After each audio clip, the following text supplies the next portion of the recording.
people I came across from the BBC to the Times in 2012, and people then thought, I think that it might have an application in for like business news, that they looked at the Wall Street Journal and the FT and they said, well, maybe people can expense those, they can, and it's a professional thing. But there was a lot of skepticism about whether you could really scale a general news proposition, and that was because the industry started believing, it sort of began to believe its own shroud waving, really, that a lot of news was available for nothing on the internet, and therefore that you couldn't do anything distinctive because people would get the same piece of news for nothing from somebody else. And I think that's a kind of misunderstanding of what news is. I think news is it's quite a rich thing, and you're quite interested in like a newspaper it's coming from, maybe even the reporter it's coming from. You're interested in, has the report got something new in it? Is it investigative journalism? And I think the industry didn't pay close enough attention to what was really going on. And weirdly, they forgot that most reputable newspapers had got a lot of their revenue from circulation, from cover price. Yeah. How confident were you when you first got there and went into this strategy? Well, I generally start off overconfident, so probably quite confident. Yeah. Well, I mean, I thought I discovered the New York Times.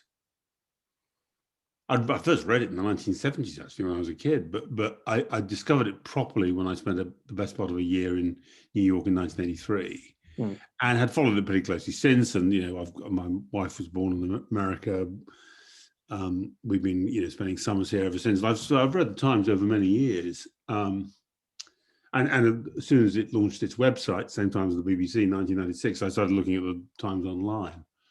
And I just thought it was an exceptionally good product. And, I've got this basic theory: if you've got a good product, which is better than or distinctive, or better and distinctive compared to other products, people will want it. If the way customers express that is by paying for it. So I had a lot of basic, almost doctrinal faith in the fact that it was one of the world's best newspapers, if not the best, and people would pay for it. So no, I was pretty confident. And did you have any doubts along the way? No, honestly not. I mean, I had quite a lot of, as it were, skepticism inside the building. They'd launched the third attempt at a pay model, successful one, the one the Times has still got, just over a year earlier, before I arrived. And most people thought that there was something there. Most people thought there was something there for the Times, but they thought it was going to be about 500,600,000. That there was a kind of, they'd spent essentially 15 years or so building up a loyal online following. Some of that had been the historic readers of the physical paper. Many of them were still reading the paper, but also looking online. And it picked up a few 100,000 more, but they thought the model was going to plateau. And in fact, when I got there, it looked like it was plateauing. My first quarter, when I arrived in late 2012, it was like 75,000 subscribers, new subscribers, net new subscribers. First quarter of 2013, it was like 41,000. Second quarter, it was like 22,000. So it looked like it was petering out to them. And I just thought we weren't doing it well enough, and we weren't doing it smart enough, and we weren't using data properly and all the rest of it. So, I mean, I always felt we could hold the line and really start finding levers of growth for it. So, and which we did eventually. And we did a lot of work in 13, 14, 15.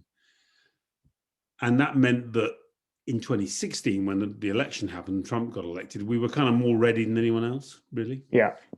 And what did you change in those years? Well, we reorganized the company, and we changed the leadership of most parts of the business side. We also changed editor. We thought very hard about digital product and got much stronger data scientists in to lead the data section. We were hiring lots of engineers as well. We were just trying to work on the, it's a puzzle. How do you get the New York Times is a kind of big, rich thing, you see it in the newspaper. How do you make a great experience on the phone? So we were working on that. We, by 2015, were saying publicly, we're subscription first. We're basically a subscription business. Advertising is going to be useful. We love advertising. We're still going to do it, but we're a subscription business. It's going to be smartphone centric. Most people, most of the time, will see the Times on a smartphone. They might use a laptop. A few of them will actually read a paper, but that's okay. All these different platforms, but it's fundamentally going to be built out of a smartphone news report.